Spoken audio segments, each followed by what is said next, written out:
Video dokumenter ini bermaksud akan membahas tentang Keraton Sumenep yang terletak di Kota Sumenep, Kabupaten Sumenep di Pulau Madura. Tujuan utamanya adalah ingin memperkenalkan kepada masyarakat luas tentang salah satu warisan sejarah yang cukup penting, yang merupakan bukti keberadaan dari salah satu kerajaan di Nusantara, Kesultanan Islam, yaitu Kerajaan Sumenep. Keraton Sumenep saat ini sudah dinyatakan sebagai salah satu cagar budaya oleh pemerintah Indonesia, dan oleh karena itu sudah sangat sepantasnya untuk diketahui secara lebih luas oleh masyarakat di Indonesia, khususnya masyarakat yang ada di wilayah Madura sendiri dan Jawa Timur. Dan ini tentunya juga sangat penting dalam rangka pendidikan kepada masyarakat luas tentang khasanah kebudayaan dan khasanah warisan sejarah yang ada di Indonesia ini. Keraton Sumenep ini merupakan salah satu keraton yang ada di Nusantara, yang itu merupakan bukti historis dari adanya sebuah kerajaan yang bernama Kerajaan Sumenep. Kerajaan Sumenep sendiri sudah ada sejak, menurut beberapa sumber, sejak abad ke-13 dan sempat menjadi bagian dari kerajaan-kerajaan besar yang ada di Nusantara yang terletak di Jawa, khususnya Singosari, Majapahit, dan juga Demak. Keraton Sumenep ini sendiri, menurut beberapa sumber, itu dibangun oleh Panembahan Sumolo atau yang dikenal dengan Panembahan Notokusumo Asirudin pada tahun 1781. Beliau sendiri waktu itu memerintah mulai dari 1750 hingga 1811. Artinya keraton Sumenep ini didirikan ketika penguasa Belanda waktu itu melalui VOC-nya sudah ada di Nusantara.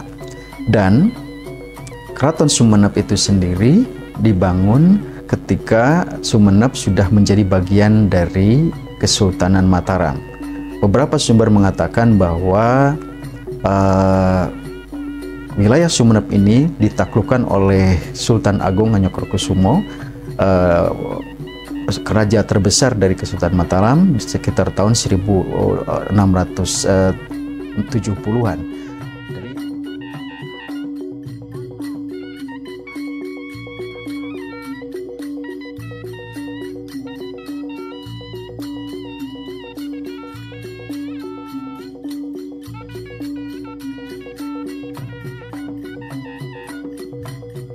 Wilayah Sumenep sendiri masuk menjadi bagian dari Kesultanan Mataram itu ketika Sultan Agung Hanyokrokusumo itu berhasil menaklukkan wilayah ini pada tahun 1624. Dan ini menandai awal dari masuknya pengaruh Mataram, budaya Mataram, dan juga politik Mataram di wilayah ini.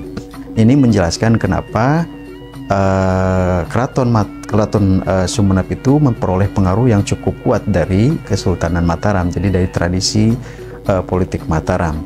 Dan ini bisa terlihat dalam arsitekturnya yang menunjukkan banyak sekali pengaruh Islam, selain juga ada beberapa pengaruh dari budaya yang lain.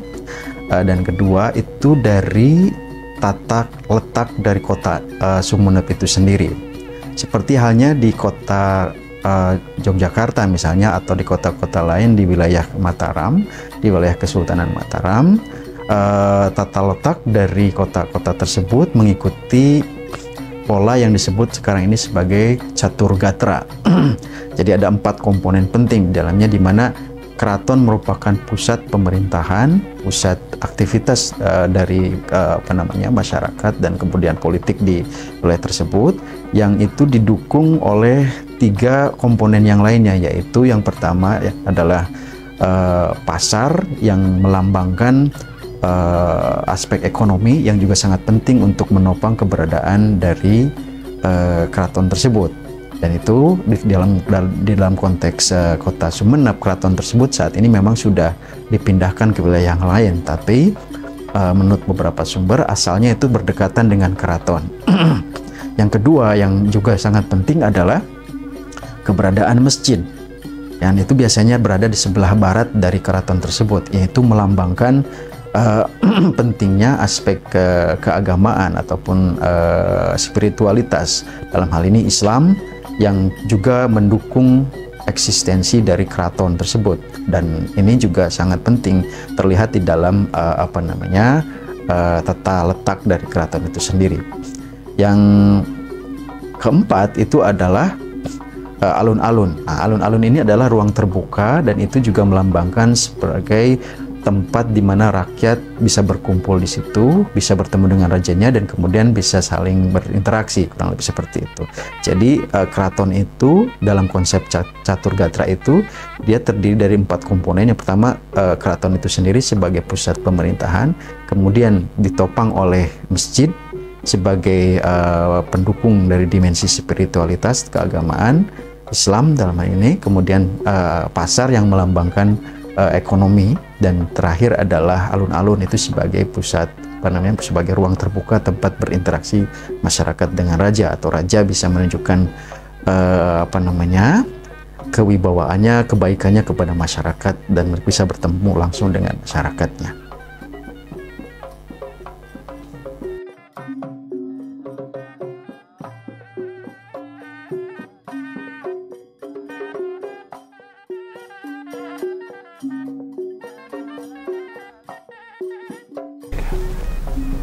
Sumenep merupakan kerajaan yang berada di wilayah timur Madura, yang sebetulnya sudah ada sejak abad ke-14.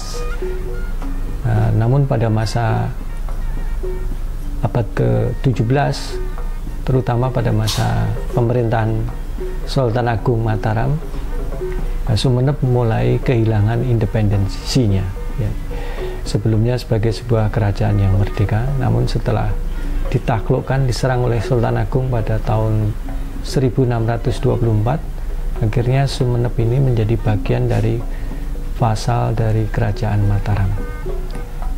Selama menjadi bagian dari wilayah Mataram, tentu saja Sumenep ini banyak dipengaruhi oleh tata budaya dan politik pemerintahan Mataram, sehingga pengaruh Mataram nanti akan nampak pada struktur bangunan istana, struktur pemerintahan, dan juga beberapa tradisi budaya politik yang berkembang di Sumenep.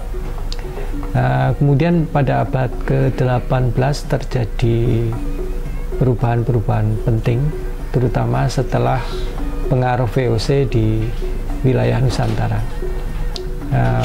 Pada masa itu, terutama awal abad ke-18, hubungan antara VOC dengan Mataram mulai terjalin dengan baik. Setelah hubungan yang buruk pada masa Sultan Agung, mulai Amangkurat II, cucu Sultan Agung, itu hubungan dengan VOC justru membaik. Karena apa? Karena VOC banyak menjadi partner dari Mataram di dalam mengatasi pemberontakan-pemberontakan yang terjadi, termasuk peristiwa politik yang terjadi di Kartosuro pada 1705 itu membuat Mataram terpaksa harus menyerahkan wilayah-wilayah pesisirnya termasuk Madura itu kepada VOC, sehingga mulai tahun 1705 itu Madura diserahkan kepada VOC, berada langsung di bawah kontrol VOC. Nah, dari situlah hubungan antara Sumenep dengan VOC juga mulai terjalin. Sebagai hubungan antara penjajah dan vasal, Sumenep ini banyak dimanfaatkan oleh VOC di dalam berbagai misi militernya, termasuk misalnya ketika VOC menghadapi ekspedisi militer ke wilayah ujung timur Jawa melawan perlawanan Suropati, yang kemudian dilanjutkan dengan perlawanan Mas Agung Wilis di Blambangan. Itu pasukan Sumenep banyak digunakan untuk ikut membantu menaklukkan musuh-musuhnya di Blambangan yang ada di ujung timur Jawa.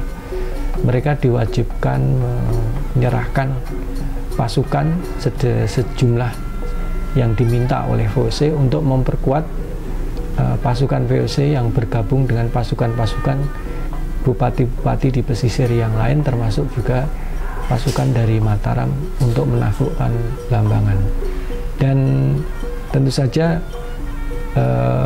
pengalaman dalam penaklukan Blambangan dan kehadiran pasukan Madura dan juga termasuk Sumenep itu di ujung timur Jawa, itu juga menyebabkan nanti Sumenep atau Madura memiliki pengaruh juga di bagian ujung timur Jawa. Dan sejak itu pula selama berhubungan dengan VOC itu banyak sekali persoalan-persoalan politik internal Sumenep yang tidak bisa independen. Artinya Sumenep ini harus mulai mengikuti berbagai kebijakan, aturan yang ditetapkan VOC, terutama kaitannya dalam hal suksesi politik, dalam hal hubungan perdagangan, hubungan dengan berbagai kerajaan-kerajaan tetangga di sekitarnya. Nah, disinilah mengapa Sumenep juga banyak memiliki dalam istananya, memiliki atribut-atribut barat juga. Di istana Sumenep nanti juga akan ditemukan juga meriam-meriam, kanon-kanon yang berasal dari VOC yang memang sengaja diperbantukan untuk memperkuat kedudukan Sumenep sebagai vasal VOC di dalam membantu kepentingan-kepentingan VOC. Namun tidak berarti bahwa para penguasa Sumenep begitu saja membiarkan atau diatur sedemikian rupa oleh VOC. Nanti di kemudian hari akan muncul juga gejolak-gejolak di mana para pemimpin Sumenep itu juga mulai mengadakan perlawanan-perlawanan terhadap VOC. Terutama nanti setelah VOC jatuh dan kemudian muncul pemerintahan kolonial Hindia Belanda, nanti banyak kita mengenal beberapa bangsawan Sumenep itu yang memiliki reputasi juga untuk melawan VOC, melawan Belanda. Jadi kalau dibilang secara ringkas ya, Sumenep ini memiliki karakteristik yang unik karena banyak dipengaruhi oleh berbagai kebudayaan. Yang pertama adalah ketika masih berada pada kekuasaan Hindu-Buddha, wilayah ini dulu wilayah yang penting bagi Raden Wijaya ya, yang pernah terusir dan harus berada di wilayah Songenep. Waktu itu namanya masih Songenep. Dan kemudian ada juga pengaruh Islam setelah kedatangan Islam, sehingga masyarakat Sumenep karakteristik sangat mempengaruhi budaya dan karakteristik masyarakat Sumenep, juga mempengaruhi berbagai bentuk heritage atau bangunan-bangunan bersejarah yang ada di sana. Pengaruh yang lain tentu saja pengaruh Barat, yaitu pengaruh yang ditimbulkan oleh hubungan yang begitu panjang dengan VOC, sehingga di Keraton Sumenep nanti juga akan ditemui berbagai atribut atau heritage yang berkaitan dengan kebudayaan Barat. Dengan Mataram tentu saja kita akan melihat pengaruhnya pada pola kota, pola keraton, struktur pemerintahan, gelar kebangsawanan dan sebagainya, yang juga sangat berpengaruh pada kehidupan internal dalam masyarakat di Kabupaten Sumenep.